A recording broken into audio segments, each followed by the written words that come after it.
সবাইকে স্বাগত জানাচ্ছি আমাদের আজকের সংক্ষিপ্ত এই আলোচনায়। নানা পরিবেশের মধ্য দিয়ে আমরা যাচ্ছি, অতএব আজকে খুব সংক্ষেপে আমাদের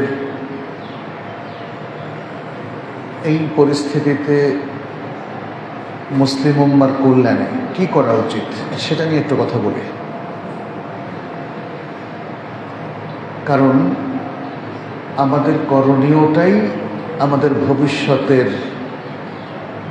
অনেক কিছু নির্ধারণ করে দেবে বিইذনিল্লাহ, আল্লাহর অনুমতি ক্রমে। ফলে একজন মুসলিম হিসাবে যে কথা আমি একটু আগেও বারবার খুতবায় বলেছি, সেটা আবারও বলবো, আমাদের সচেতন হওয়ার প্রয়োজন। আমাদের সচেতন হওয়া প্রয়োজন, কিসে আমাদের ভালো হবে আর কিসে কল্যাণ হবে, উম্মার কল্যাণ হবে, এই ভাবনাটাকে খুব সিরিয়াসলি ভাবা দরকার। আর কিসে আমাদের ঘাটতি হবে, আমাদের অকল্যাণ হবে, অমঙ্গল হবে, ক্ষতি হবে, একজন মুসলিম হিসাবে নিজের, পরিবারের অথবা সমাজের কিংবা উম্মার, এটাও একটু ভাবা দরকার। জীবনটাকে সেভাবে সাজানো দরকার। সকল অকল্যাণ থেকে তো আমরা প্রতিনিয়ত আল্লাহর কাছে আশ্রয় চাই, তাই না? এই যে আল কোরআনের দুটো শেষের যে দুটো সূরা, এটা তো সব ধরনের অকল্যাণ থেকে আমরা আল্লাহর কাছে আশ্রয় নিচ্ছি। কিন্তু সত্যিকার কথা হচ্ছে, আমরা এটা মন্ত্রের মতো পড়ি। মন্ত্র আছে না, অনেক মানুষ অমন্ত্রতন্ত্র পড়ে, এটা রিয়েলাইজ করি না। আমাদের বাংলা ভাষাভাষী অধিকাংশ মুসলিমদের কোরআন পড়ার সময় অর্থটা ফোকাসে থাকে না। থাকে বলেন?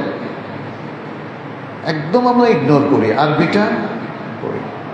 আমাদের কাছে একজন সুললিত কণ্ঠের হাফেজ এবং কারি যতটা আকর্ষণীয়, কোরআনের তর্জমা বা ব্যাখ্যাদাতা ততটাই অনাকর্ষণীয়। যে কোনো তাফসীরের বুদ্ধিবৃত্তিক অনুষ্ঠানে দেখবেন যে খুব কম লোক, কিন্তু সুরেলা কণ্ঠস্বর, অত সুন্দর তেলাওয়াত, এখানে কিন্তু একদম ভর্তি থাকে। কোরআন সুন্দর করে তেলাওয়াত করা এটা একটা ইবাদত। কিন্তু আপনি যদি বছরের পর বছর হাজার হাজার ঘন্টা তেলাওয়াত শোনেন আর আল্লাহু আকবার বলেন, উম্মার কোনো উপকার হবে? তেলাওয়াতটা তো এটা জীবনের একটা অংশ, যেহেতু এটা কোরআন রিডিং, কিন্তু কোরআন বোঝাটা হলো ফরজ, এবং কোরআনের নির্দেশনা বাস্তবায়ন করা সেটাও ফরজ। তাহলে আমাদের করণীয়টা আমাদের সামনে স্পষ্ট হবে, এবং এই কাজে আমাদের গাফলতির কারণে আজকে উম্মাহ এই দশায় চলে এসছে। তা আসুন আমরা একটু সচেতন হই। কি আমাদের করণীয়? এক নম্বর হচ্ছে লক্ষ্য নির্ধারণ করা। লক্ষ্য, গোল অ্যান্ড অবজেক্টিভস, লক্ষ্য নির্ধারণ করা। রাস্তায় আপনাদের মধ্যে যারা সচেতন, একটু বিভিন্ন টাইপের পেশাজীবী থেকে আরম্ভ করে সাধারণ মানুষ, সবাইকে একটু জিজ্ঞেস করেন তো, ভাই আপনার লক্ষ্যটা কি? তখন বিপর্যয়টা টের পাবেন। একটা উম্মার অধিকাংশ মানুষ লক্ষ্যহীন জীবনযাপন করে, অথবা সে বলবে আমার অনেক টাকার মালিক হওয়ার লক্ষ্য। আমাদের দুনিয়াদারি আমাদেরকে টাকার মালিক হওয়ার জন্য আমাদেরকে উদ্বুদ্ধ করে। এবং দেখেন বাংলাদেশে, মানে যারা দেশকে চালায়, দেশের শান্তি শৃঙ্খলা রক্ষা করে, এদের সবার লক্ষ্য হচ্ছে টাকা অর্জন, তাই না? এটা প্রমাণিত না? একজন মানুষের কত টাকা লাগে? আপনার কয় হাজার কোটি টাকা লাগবে? আপনাদের? হ্যাঁ, জিজ্ঞেস করেছি। প্রত্যেকে, মানে একজনের কত হাজার কোটি টাকা হলে মোটামুটি চলে? হ্যাঁ,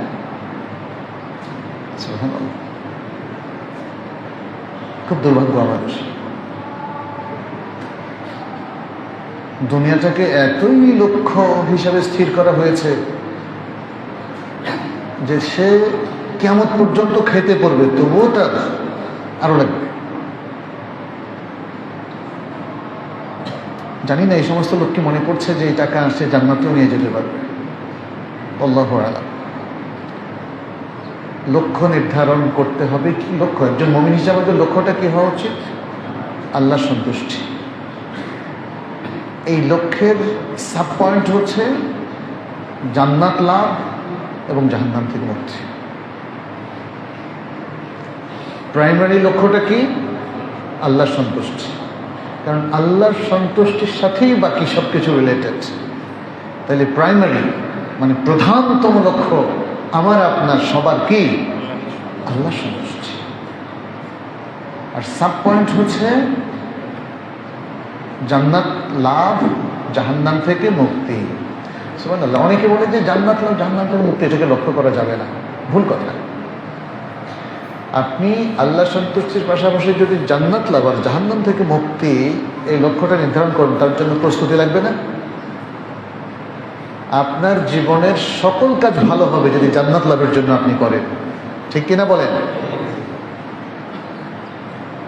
জান্নাত লাভের জন্য প্রত্যেকটা জিনিস উত্তম, সুন্দর, কল্যাণমুখী, কল্যাণকর। জান্নাত লাভের জন্য দেখবেন রেকমেন্ডেড এমন কোনো আমল নাই যেটা হয়তো আপনি বলবেন না আমার কাছে এটা ভালো লাগে না। আচ্ছা, দ্বিতীয় হচ্ছে জাহান্নাম থেকে মুক্তি। কারণ জাহান্নামের দিকে নিয়ে যায় এর সব কাজ হলো কনভিক্টেড, খারাপ। জাহান্নাম থেকে মুক্ত হওয়ার জন্য আপনাকে ভালো কাজ করতে হবে এবং সকল খারাপ, অন্যায়, দুর্নীতি, জুলুম, রাহাজানি এবং পাপ আপনাকে বর্জন করতে হবে। আর যদি কখনো শিরক করে ফেলেন তাহলে কি হবে? এর রেজাল্ট কি হবে? চির জাহান্নামী।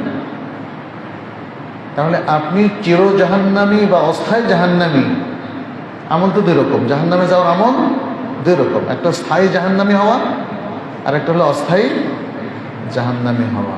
তো এই দুটো অ্যাভয়েড করতে পারলে আর কিছু লাগবে না। আর যদি কোনো দুনিয়াদার মানুষ বা অবিশ্বাসী মানুষ এসে আপনাকে বলে ভাই খালি জাহান্নামের লোভ দেখান আর জান্নাতের ভয় দেখান, আপনাদেরকে আর কোনো কাজ নাই, মানে আক্রমণটা কীভাবে করছে দেখছেন? আপনার থটটাকে, চিন্তাকে একটু এলোমেলো করে ফেলতে চাচ্ছে সে। কারণ লোভ দেখানো আর ভয় দেখানো এটা তো সভ্য মানুষ করে না, এটা তাদের কথা আর কি। অথচ আসলে সারা সভ্য দেশের ব্যবস্থাপনার মধ্যে দেখেন পুরস্কার আছে না? সব দেশের, পৃথিবীর সব দেশে দেখুন পুরস্কার আছে। তো এটি তো লোভ দেখান। পৃথিবীর কোন দেশে শাস্তি নাই বলেন তো? যে আপনি সব অপরাধ করবেন আর করবে বাহ ভালো আছে? সে আমেরিকা থেকে আরম্ভ করে সব দেশে শাস্তি আছে, ভারতেও শাস্তি আছে। যাই দেখুন, তাহলে কোরআনের মধ্যে যখন জান্নাতের মতো শ্রেষ্ঠ জিনিসের সুসংবাদ দেওয়া, এটা লোভ দেখানো না। লোভ দেখানো বলে দিবেন না, অথচ তারপর মিথ্যা কথা বলে লোভ দেখাচ্ছেন। এটা হলো বলে না একটা মূলা ঝোলানো, এটা খারাপ লোকেরা করে। কোরআন কোনোদিন মূলা ঝোলায় নাই। আর যে শাস্তির কথা বলেছে জাহান্নাম, সত্য না মিথ্যা? সত্য। তাহলে আপনি এই কাজ করলে সত্য একটা ভয়াবহ অবস্থার মুখোমুখি হবেন। এখানে ভয় দেখানোর কি আছে? এখানে সতর্ক করা, ভয় দেখানো না। কি করা? সতর্ক করা। কোরআনে জান্নাতের লোভ দেখায় নাই, কি করেছে? সুসংবাদ দিয়েছে, জান্নাতের সুসংবাদ, যাতে আমরা মুমিনরা আল্লাহর সন্তুষ্টির সাথে সাথে জান্নাত লাভের আশা করি। এটা আমাদের আল্লাহর সন্তুষ্টির সাথে সাথে আরেকটা লক্ষ্যে পরিণত হয়। মূল লক্ষ্য কি? আল্লাহর সন্তুষ্টি। আর আরেকটা লক্ষ্য হয় কি? জাহান্নাম থেকে মুক্তি। অসংখ্য আয়াত আছে। আল্লাহ সুবহানাহু ওয়া তাআলা বলছেন ওয়াল্লাযীনা আমানু ওয়া আমিলুস সালিহাতি উলাইকা আসহাবুল জান্নাহ হুম ফিহা খালিদুন। সূরা আল বাকারা ৮২ নম্বর আয়াত। যারা ঈমান পোষণ করে এবং আমলে সালেহ করে তারা হলো জান্নাতের অধিবাসী, সেখানে তারা স্থায়ীভাবে থাকবে। সূরা আলে ইমরানের ১৮৫ নম্বর আয়াতে আল্লাহ তাআলা বলছেন কুল্লু নাফসিন যায়িকাতুল মাউত। প্রত্যেক প্রাণী মৃত্যুর স্বাদ আস্বাদন করবে। ওয়া ইন্নামা তুওয়াফাউনা উজুরাকুম ইয়াউমাল কিয়ামাহ, আর অবশ্যই কিয়ামতের দিন তোমরা তোমাদের পারিশ্রমিক পাবে, তোমাদের রিমুনারেশন তোমরা প্রাপ্ত হবে। ফামান যুহজিহা আনিন নারি ওয়া উদখিলাল জান্নাহ, যারা জাহান্নাম থেকে মুক্তি পাবে এবং জান্নাতে যাদেরকে প্রবেশ করানো হবে, ফাকাদ ফাজ, এরাই সফল কাম হলো। ওয়ামাল হায়াতুদ দুনিয়া ইল্লা গুরুর, আর দুনিয়ার জীবন ধোঁকাবাজি ছাড়া আর কিছু নয়। সূরাতুন নিসার 124 নম্বরে আল্লাহ তাআলা বলছেন, ওয়ামান ইয়ামালু মিনাস সালিহাতি মিন যাকারিন আও উনসা, পুরুষ অথবা নারী যারা আমালে সালেহ করে, যারাই পুরুষ নারীদের মধ্য থেকে আমালে সালেহ করে, অহুয়া মুমিন, এমত অবস্থায় যে তার ঈমান আছে, ঈমানটাকে ইনটেক রেখে যারা পুরুষ নারীদের মধ্য থেকে আমালে সালেহ করে, ফাউলাইকা ইয়াদখুলুনাল জান্নাতা ওয়া লা ইউযলামুনা নাকিরা, তারাই জান্নাতে প্রবেশ করবে এবং তাদেরকে অ্যাটম পরিমাণ জুলুম করা হবে না। সুবহানাল্লাহ, কি চমৎকার কথা! যতই আপনি তেলাওয়াতও শুনবেন আর অর্থ শুনবেন, মন জড়িয়ে যাবে। এখন মুশকিল হচ্ছে এই যে অর্থটা, আমাদের অনেকের মন জড়ে না, শুধু তেলাওয়াত, অর্থটা কিন্তু বেশি গুরুত্বপূর্ণ, বেশি না? আপনি শুধু তেলাওয়াত দিয়ে শব্দ, অর্থটা যদি হৃদয়ঙ্গম করতে পারেন জীবনে, এটাই প্রভাব ফেলবে। আর তেলাওয়াতটা প্রভাব ফেলে শুধু দুটো জিনিসের উপরে, ব্রেন আর কান। না বুঝলে আর কোনো প্রভাব নেই, আর বুঝলে আপনি জান্নাতের জন্য কাজ করবেন, জাহান্নাম থেকে নাজাত পাওয়ার কাজ করবেন। এরকম অসংখ্য আয়াত আছে, আমি স্কিপ করে যাই, একটু সংক্ষিপ্ত আলোচনা করবো ইনশাআল্লাহ। 2 নম্বর হচ্ছে লক্ষ্য স্থির করলেন, এরপরে কি আর কোনো কাজ নেই? কাজ আছে। লক্ষ্যে পৌঁছানোর পথ কি? মা হুয়া সাবিলু ইলাল হাদাফ, যে লক্ষ্যটা আপনি নির্ধারণ করলেন, সেই লক্ষ্যে পৌঁছার উপায়টা কি, পথটা কি, এটা খুব জরুরি। সেই পথটার আমরা মিশন বলতে পারি। লক্ষ্যটাকে অনেকে ভিশন অথবা অবজেক্টিভস বলেন। আচ্ছা, এখন লক্ষ্যে পৌঁছার জন্য দুটো পথ। কয়টা পথ? দুটো পথ। একটা হলো থিওরিটিক্যাল, আরবিতে এটাকে বলা হয় আল মারজাইয়া আশ শারঈয়া, ইসলামী শরিয়তের তাত্ত্বিক কিছু বিষয়। তাত্ত্বিক সেটা কি? সেটা হচ্ছে ইসলামী শরিয়া আপনাকে একটা রূপরেখা দিয়েছে না, একটা গাইডলাইন দিয়েছে। হুদাল লিল মুত্তাকিন, whole Quran a guide for the মুত্তাকিন, এ গাইড ফর দ্য মুত্তাকিন। আর সুন্নাহটা তাহলে কোথায়? সুন্নাহটা হচ্ছে explanation of Quran, of the Quran, কোরআনের ব্যাখ্যা। অতএব যখনই কোনো মুসলিম শুধু কোরআন বলে থেমে যায়, তাহলে বুঝবেন যে সুন্নাহ is integrated part of the Quran as it is the explanation of the Quran. কারণ সুন্নাহটা হলো কোরআনের ব্যাখ্যা। এই জন্য নবী সাল্লাল্লাহু আলাইহি সাল্লামের আখলাক সম্পর্কে আয়েশা রাদিয়াল্লাহু তাআলা কি বলেছিলেন? কানা খুলুকুহু আল কোরআন, তার চরিত্র ছিল কোরআন। মানে কেউ যদি কোরআনের একটা ক্যানভাস দেখতে চায় অথবা কোরআনকে ব্রাউজ করতে চায়, তারা কোথায় দেখবে? রাসূল সাল্লাল্লাহু আলাইহি সাল্লামকে, তার বায়োগ্রাফি দেখবে। বায়োগ্রাফি মানে সিরাতুর রাসূল সাল্লাল্লাহু আলাইহি ওয়াসাল্লাম। রাসূল সাল্লাল্লাহু আলাইহি ওয়াসাল্লামের সিরাত দেখলে কি পাওয়া যায়? জোরে বলেন। কোরআন। কোরআন। রাসূল সাল্লাল্লাহু আলাইহি ওয়াসাল্লামের সিরাত দেখলে কি পাওয়া যায়? কোরআন। কারণ তার জীবনটা ছিল কোরআনের প্রতিবিম্ব। তার জীবনটা ছিল কি? কোরআনের বাস্তবায়ন, কোরআনের প্রতিবিম্ব।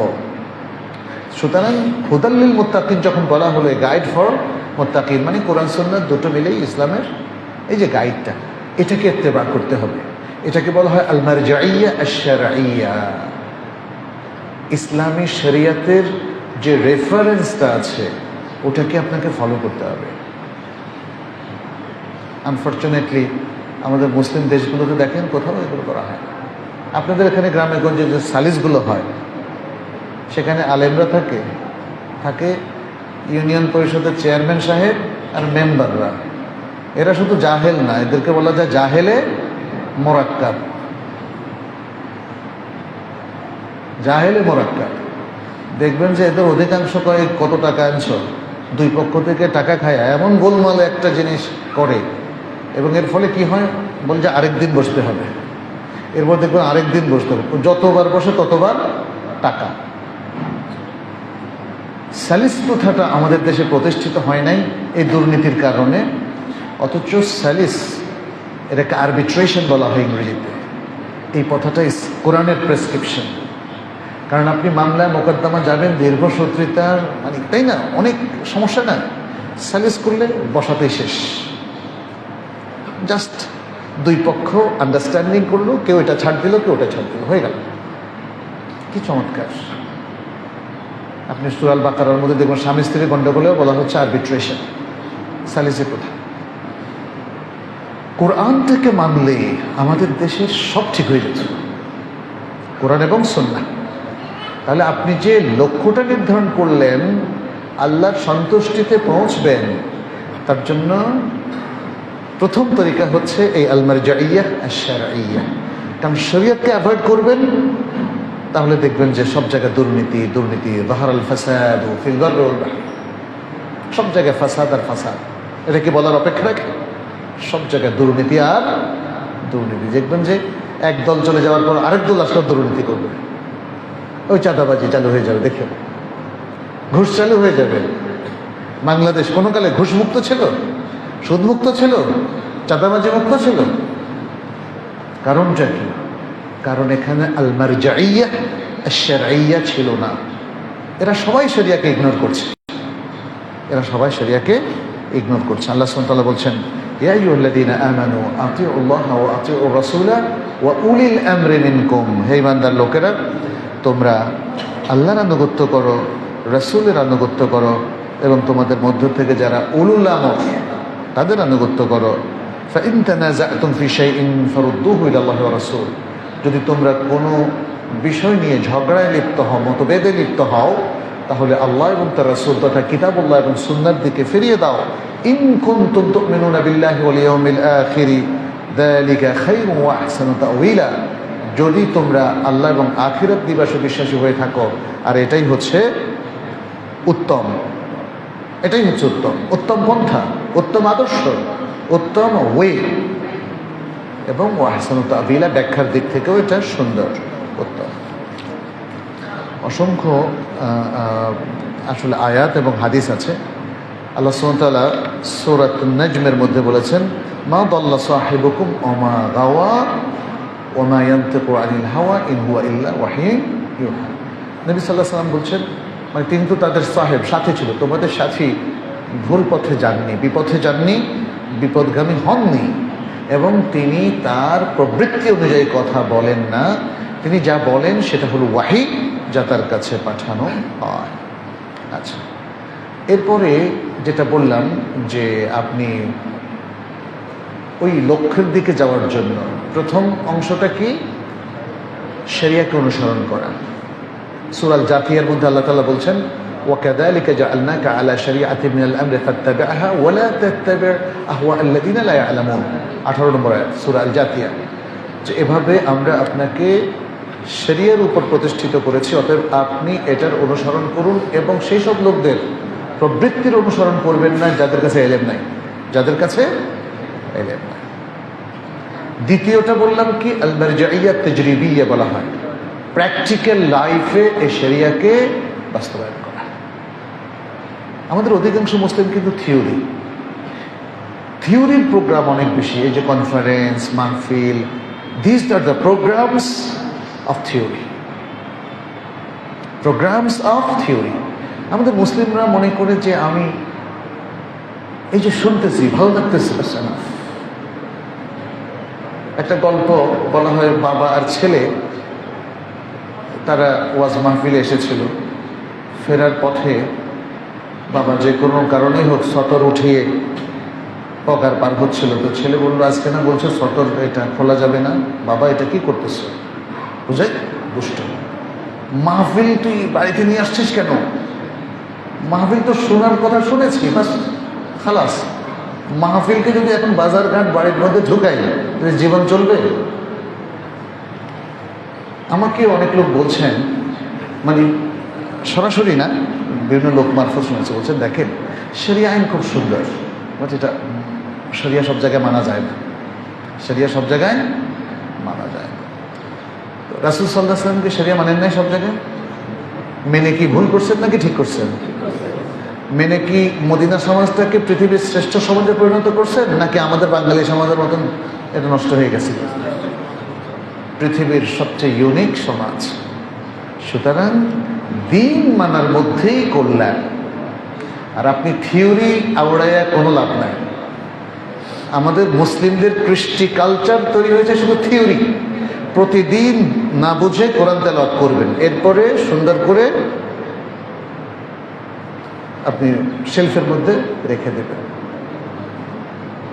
বাংলাদেশের যাদের বাসায় কোরআন তেলাওয়াত হয় এবং যারা কোরআন তেলাওয়াত করে, কয়জন বুঝে বলেন তো?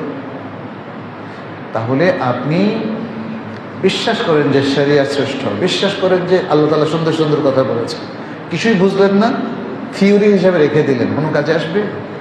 এই জন্য দ্বিতীয়টা খুব ইম্পর্টেন্ট, আপনার বাস্তব জীবনে তার প্রতিফলন লাগবে। দুটো জিনিস। তাহলে সাবিল যেটা আমরা বলছি, ওয়ে টু ইমপ্লিমেন্ট দ্য গোল, কিভাবে আপনার লক্ষ্যকে বাস্তবায়ন করবেন, তার দুটো। একটা হলো বিশুদ্ধ থিওরি, বিশুদ্ধ থিওরি, আরেকটা হলো সেটার বাস্তবায়ন। সেটার কি বাস্তবায়ন? আপনি বাস্তবায়ন করলেন ঠিকই, ভুল থিওরি, ইজ ইট ওকে? আপনি ভুল থিওরি যদি বাস্তবায়ন করেন, যে আপনি বললেন যে এই যে বাইজিদ বোস্তানের মাজার, এই যে কচ্ছপগুলো, তাই না, এই যে বিভিন্ন জায়গায় কি ওরস হয়, কালাবোনা লাগবো না, এগুলো খাওয়া যায়, হ্যাঁ আল্লাহ, তাহলে আপনার থিওরিটা কিন্তু ভুল। আপনি কালাবোনা খুব মজা করে খাচ্ছেন, তাই না? এই যে বিভিন্ন যে বেদাতি পর্বগুলো আছে না আপনাদের চান্দায়, তাহলে আপনি বাস্তবায়ন করে এখানে কোনো লাভ হচ্ছে না, বরং এই জায়গায় ভুল থিওরি বাস্তবায়ন করাই যায় না, ভুল থিওরি বাস্তবায়ন করা যায়। তো 3 নম্বর যেটা, সেটা হচ্ছে আপনার যে রিসালা এবং আপনার যে রেসপন্সিবিলিটি, যে রেসপন্সিবিলিটি আপনাকে কানেক্ট করে আপনার লক্ষ্যের সাথে, অর্থাৎ লক্ষ্যের সাথে সম্পর্ক রেখে আপনার যে কার্যপরিধি, কর্মকাণ্ড আপনি ঠিক করছেন, এটা স্পষ্ট কিনা, অর্থাৎ কোনটা করা উচিত, কোনটা করা উচিত না, এই কাজ করলে যেটা উচিত আপনাকে লক্ষ্যের দিকে নিয়ে যাবে, আর উচিত না যে কাজগুলো, সেটা করলে লক্ষ্য থেকে আপনাকে ফেলে দেবে। এটা স্পষ্ট থাকতে হবে আপনার কাছে। এটা যারা নেতৃবৃন্দ, রাজনৈতিক নেতৃবৃন্দ, সামাজিক নেতৃবৃন্দ, বিশ্ববিদ্যালয়, শিক্ষা প্রতিষ্ঠান, এর পরিচালক, মসজিদের কমিটি, ইমাম, খতিব এবং সাধারণ জনগণ, সবার কাছে এটা স্পষ্ট থাকতে হবে। তাহলে উচিত নয় সেই রাজনৈতিক নেতৃবৃন্দ থেকে আরম্ভ করে সমাজের সকল প্রভাবশালী ব্যক্তি এবং জনগণ, তারা উচিত নয় কাজটা কি করবে? অ্যাভয়েড করবে, ত্যাগ করবে। আর উচিত কাজগুলো তারা সবাই মিলে চেষ্টা করবে এগুলো করার জন্য। কিন্তু এটা স্পষ্ট কিনা, এটা স্পষ্ট করার জন্য কি লাগবে আপনি বলেন তো? এই যে উচিত নয় উচিত, এই কাজগুলো বোঝার জন্য কি লাগবে? কি লাগবে? এলেম লাগবে। আহসানটা কি বলছেন আপনি? গুড। এগুলো এখনো মানে সাথে সাথে বলার 1 সেকেন্ডের 500 ভাগের 1 ভাগে বলতে হবে উত্তর, তাইলে বুঝবো যে স্পষ্ট। এখন তো এটাও স্পষ্ট না। উচিত নয় উচিত, এটা কিভাবে জানবো? এটাই তো দেখি স্পষ্ট না। প্রবলেম না? প্রবলেম তো। এলেম লাগবে ভাই, এলেম। এখন যদি প্রশ্ন করি, পর্যাপ্ত এলেম সবার কাছে আছে? যে উচিত নয় উচিত এই জিনিসগুলো জানার জন্য নাই। অনেকে বলবেন এটাই তো আমার জানা নাই, আমার কাছে আছে কি নাই সেটাও জানা না। এই জন্য বলেছে জাহেলে মোরাক্কাব, বুঝছেন? জাহেলে মোরাক্কাব হচ্ছে সে জানে না, আর কি যে জানে না সেটাও জানে না। সমাজের অধিকাংশ লোকজন তাদেরকে এই যৌথ জাহালাত অজ্ঞতা থেকে তাদেরকে বের হয়ে আসতে হবে, অন্যথায় কিন্তু এই সমাজে এত সহজে কলুষমুক্ত হবে না। আপনি সরকার পরিবর্তন করলেন, গণ অভ্যুত্থান করলেন, আপনি নানা কিছু করলেন, হয়তো মুদ্রার এ পিঠ আর ও পিঠ। যদি আপনি জ্ঞানমুখী না হন, যদি জ্ঞানের সোর্স উৎস থেকে জ্ঞান অর্জন না করেন, যদি জ্ঞানগুলোকে বাস্তবায়িত না করেন, যদি এই এলেমের আলোকে সমাজের কৃষ্টি, কালচার, তাহদিব, তামাদ্দুন এসব কিছুকে করে না তোলেন, পরিবর্তন কিন্তু সহজ না, বুঝতে হবে। যেটা আপনার মাথায় ঢুকে আছে ওটাকে বের করতে কত বছর লাগবে বলেন তো? যেটা আপনি প্র্যাকটিস করছেন, যেটা আপনাদের চাঁদগার মধ্যে যে সমস্ত শিরক বিদআতের আখড়া তৈরি হয়েছে, মানুষকে বুঝিয়ে শুনিয়ে এগুলোকে সংশোধন করতে কত টাইম লাগবে বলেন তো? আপনি কি শুধু লাঠির বাড়ি দিয়ে এটা ঠিক করতে পারবেন?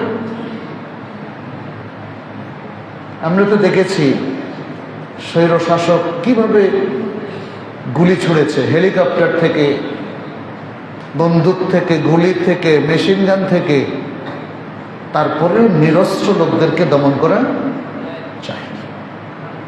আর আপনি ইসলামকে কি এভাবে জোর করে বাস্তবায়ন করবেন? কখনো না। ইসলাম হচ্ছে একটা চমৎকার আদর্শ, এটা মানুষকে ব্রেনে নিতে হবে, এটা মানুষকে বুঝতে হবে, বুঝাতে হবে। একটা বড় আদর্শ, মনে রাখবেন, পৃথিবীর কোনো কালে কোনো জায়গায় জোর করে প্রতিষ্ঠিত করা যায় না। এমনকি ভালো মন্দ যে কোনো আদর্শ কোনোটাই যায় না। আমরা দেখেছি এই মুক্তিযুদ্ধ, স্বাধীনতার যুদ্ধ, কত কিছুই বলা হয়েছে, জাতিকে তো সেটাও খাওয়ানো যায়নি, তাই না? তাহলে জোর করা, this is not a civilised way, এটা কোনো সভ্য কোনো পন্থা নয়। মানুষকে কনভিন্স করতে হবে, মানুষকে বোঝাতে হবে। এটা রাসূল সাল্লাল্লাহু আলাইহি ওয়াসাল্লাম করেছিলেন। এই জন্যে রাসূল সাল্লাল্লাহু আলাইহি ওয়াসাল্লামের কাছ থেকে শোনার পরেই তারা প্রতিযোগিতা করত, কত দ্রুত তারা এটাকে বাস্তবায়ন করত, মন থেকে গ্রহণ করতো না? কোরআনের প্রত্যেকটা আয়াত শুনে তাকে মানুষ ভালোবাসত, তার অর্থটাকে ধারণ করত, অনুসরণ করত। রাসূল সাল্লাল্লাহু আলাইহি ওয়াসাল্লামের প্রত্যেকটা কাউল, ফেরেল, তাকরীরকে প্রত্যেক সাহাবী এত শ্রদ্ধা করতেন। শ্রদ্ধাটা কোত্থেকে আসে বলেন তো? মানুষ কেন খারাপ লোকদেরকে পছন্দ করতে পারে নাই, স্বৈর শাসনকে পছন্দ করতে পারে নাই, প্রবল প্রতাপশালী খারাপ লোকদেরকে মানুষ কখনোই পছন্দ করতে পারে না। বন্দুকের নল দিয়ে মানুষের কাছ থেকে ভালোবাসা, শ্রদ্ধা অর্জন করা যায় না। এটা কি বুঝতে পারতেছেন আপনারা? তাহলে আপনারা যারা দাঁড়িয়ে আল্লাহর কাজ করছেন, তারা এটা মনে রাখবেন, মানুষকে ট্রিক্স করে প্যাঁচে ফেলে একটা মাসআলা তাকে ধরায় দিলেন, আপনি জিতে গেলেন। This is not the way. আপনার সুন্দর বচন, আখলাক, আপনার তার পাশে দাঁড়ানো, তাকে বুকে নেওয়া, মানুষের প্রতি ভালোবাসা, সম্প্রীতি, এসব কিছুর প্রয়োজন হবে। এই জন্য কোরআনে দেখেন, কোরআন অনেক সুন্দর সুন্দর কথা বলে, ওয়াকুলু লিন্নাসি হুসনা, মানুষের সাথে সুন্দর কথা বলো। ওয়ালা তুসাইর খাদ্দাকা লিন্নাস, মানুষের দিকে মুখ বাঁকা করে কথা বলো না।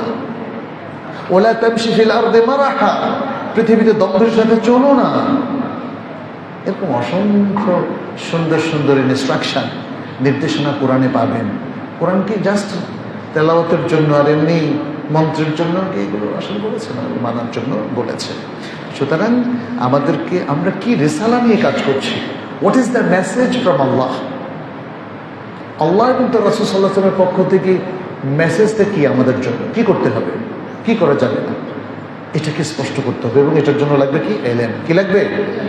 এলেম। এলেম। এলেম। আচ্ছা, এখানে এর আলোকে আমরা যে কাজই করব, এই যে এলেমের আলোকে যে কাজটাই করব সেটা হলো ইবাদত। এটা ইবাদতের কমন অর্থ। তাহলে আপনার জীবনের সকল কর্মকাণ্ড ইবাদতে পরিণত হবে। আপনি সালাত পড়লেন, সিয়াম রাখলেন, হজ, এই বড় বড় ইবাদতগুলোর পাশাপাশি আপনার খাওয়া দাওয়া ইবাদত হবে যদি আপনি হালাল খান, হালাল রুজি করেন, হালাল পথে ব্যয় করেন ইত্যাদি। ঠিক তেমনি আপনার সমস্ত সামাজিক কাজ, বন্যার্থদের জন্য আমাদের যে সমস্ত ভাইয়েরা এবং ছোট ভাইয়েরা, তরুণরা যাচ্ছে, এটা কি ইবাদত হবে না?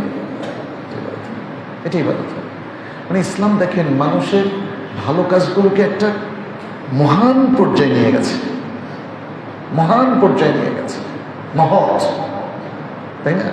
আপনি যদি ভালো কাজ করেন আপনার প্রত্যেকটা জিনিস ভালো বলে গণ্য হবে, এবং এটাকে দ্বীনের প্রমোশন বলে আল্লাহ কনসিডার করবেন, দ্বীনের প্রমোশন। আচ্ছা, এর জন্য আমি এখন পয়েন্টগুলো একটু বলে যাই, যেহেতু সময়ও কমে যাচ্ছে। আচ্ছা, এখন এই যে ইবাদতগুলো আমরা করছি, ইবাদতের কিছু চাহিদা আছে, হ্যাঁ, সেই চাহিদাগুলো একটা বলি। একটা হচ্ছে, একজন, আপনার এই ইবাদতের মধ্যে থাকতে হবে, একজন মানুষ আল্লাহর জন্য যে কাজগুলো করছে এটা যেন আল্লাহর শুকরিয়ার সাথে ম্যাচ করে, এবং এটা যেন সুন্দরের স্বীকৃতি হয়। এটা আদায় করলে দেখবেন আপনার এই ইবাদতটা সমাজ হিতকর হবে, কল্যাণমুখী হবে। দ্বিতীয় হচ্ছে যে ভালো কাজগুলো করছেন এটা শুধু এটার মধ্যে নিজেকে সীমাবদ্ধ রাখবেন না। আপনি পুরুষ, তাহলে আপনার স্ত্রীকেও ভালো কাজের সাথী করবেন। আপনি দান করেন, স্ত্রীকে কিছু টাকা দেন, সেও দান করুক। আপনার সন্তানদেরকেও কিছু টাকা দেন, যেন জুমার দিনে সে বাক্সে কিছু টাকা দেয়। শুধু এতটুকু না, আরও বিভিন্ন জায়গায় দিতে হবে। বন্যার্থদের জন্য দিতে হবে, আহতদের চিকিৎসার জন্য দিতে হবে, অসুস্থদের জন্য দিতে হবে। সুযোগ পেলে পরিবারের সবাইকে নিয়ে একটু হসপিটালে চলে যান। রুগী দেখার যে সুন্নাত, এটা কি শুধু নিজের আত্মীয় রুগী দেখলে হবে? অনাত্মীয় মানুষকে মুসলিম না? কি একটা কৃষ্টি কালচার দেখেন, আত্মীয়ের বাইরে আমরা সাহায্যের হাত সম্প্রসারিত করি না, আত্মীয় রোগীর বাইরে কোনো রোগী দেখতে চাই না। খেয়াল করে দেখেন জীবনে, আপনারা দেখেন তো অনাত্মীয় রোগী দেখতে গিয়েছেন কিনা? হসপিটালে দেখেন, বিশাল হসপিটাল, 118 নম্বর বেড, ওইটা খুঁজে বের করে ওনার সাথে কথা বলে চলে আসেন। আশেপাশের আর কোনো রোগীর কোনো খোঁজ খবর নাই। এমন রোগীও তো পাওয়া যায় যে আজকে ট্যাবলেটগুলো কিনতে পারতেছে না, খোঁজ খবর নিয়েছেন? হয়তো 50 টাকার ওষুধ কেনার সামর্থ্য তার নাই। আমাদের কালচারে খায়েরটাকে, খায়ের ভালোটাকে খুব সীমিত করে ফেলেছে, সংকীর্ণ এবং ছোট করে ফেলেছে। ওটাকে এত ছোট করবেন না, ওটাকে ব্রড করেন, ভালো কাজগুলোকে ব্রড করেন, সবাইকে সম্পৃক্ত করেন, সবাই মিলে ভালো কাজ করেন, পরিবারের সবাই মিলে। রমজান আসলে দেখেন রাসূল সাল্লাল্লাহু আলাইহি সাল্লাম রাতে পুরো পরিবারের সবাইকে জাগাতেন না? যে কোনো ভালো কাজে দেখেন রাসূল সাল্লাল্লাহু আলাইহি সাল্লাম জিহাদেও নিয়ে যেতেন তার স্ত্রীদেরকে। রাসূল সাল্লাল্লাহু আলাইহি সাল্লামের যেহেতু অনেক স্ত্রী ছিল, তিনি বিভিন্ন সফরে, উমরার সফর হোক, হজের সফর হোক, অথবা জিহাদের সফর হোক, পারলে সবাইকে নিতেন, না পারলে কাউকে কাউকে নিতেন। তখন তিনি লটারি করতেন, এটা হালাল লটারি, যেহেতু এটার সাথে কোনো টাকা সম্পৃক্ত ছিল না। কে যাবে? এইভাবে তিনি কাজ করতেন। দেখেন, পরিবারকে সম্পৃক্ত করা, প্রিয়জনকে ভালো কাজে সম্পৃক্ত করার কি চমৎকার এক্সাম্পল, কি চমৎকার এক্সাম্পল। আচ্ছা, এরপরে আমরা আরেকটা বলি, তৃতীয় যে বিষয়টা ইবাদতের ক্ষেত্রে, সেটাও আমাদেরকে ফলো করতে হবে। সুন্দর আখলাকের পরিচয় দেওয়া, সুন্দর আখলাকের পরিচয় দেওয়া। এক মিনিট। সুন্দর আখলাকের পরিচয় দেওয়া, সুন্দর আখলাকটাও একটা বড় ইবাদত। আর রাসূল সাল্লাল্লাহু আলাইহি ওয়াসাল্লাম পৃথিবীর শ্রেষ্ঠ ভালো আখলাকের মানুষ ছিলেন। ওয়া ইন্নাকা লাআলা খুলুকিন আযীম, আর নিশ্চয়ই আপনি অতি উত্তম আখলাকের উপর প্রতিষ্ঠিত। কে সার্টিফিকেট দিয়েছেন? স্বয়ং আল্লাহ সুবহানাহু ওয়া তাআলা। 4 নম্বর হচ্ছে, সেটা হচ্ছে প্রত্যেক কাজে কর্মে, ইবাদত, মুআমালাত, সবখানে আদল ইনসাফ থাকতে হবে। আদল, ইবাদতের ক্ষেত্রে আপনি হয়তো বলবেন যে নামাজের ক্ষেত্রে আবার আদল কি? হ্যাঁ, ওয়াক্ত যাওয়ার পরে নামাজ পড়া এটা জুলুম। আউয়াল ওয়াক্তে সালাত পড়া সবচেয়ে উত্তম। তবে এক্ষেত্রে রাসূল সাল্লাল্লাহু আলাইহি ওয়াসাল্লামের ইনস্ট্রাকশন ফলো করবেন। এশার সময় তিনি একটু দেরি করে পড়তেন সব সিজনে, আর যোহর তিনি গরমকাল আসলে একটু দেরি করে পড়তেন, শীতকালে তাড়াতাড়ি পড়তেন। আর সব সালাত, অন্য সালাতগুলো আউয়াল ওয়াক্তে পড়তেন।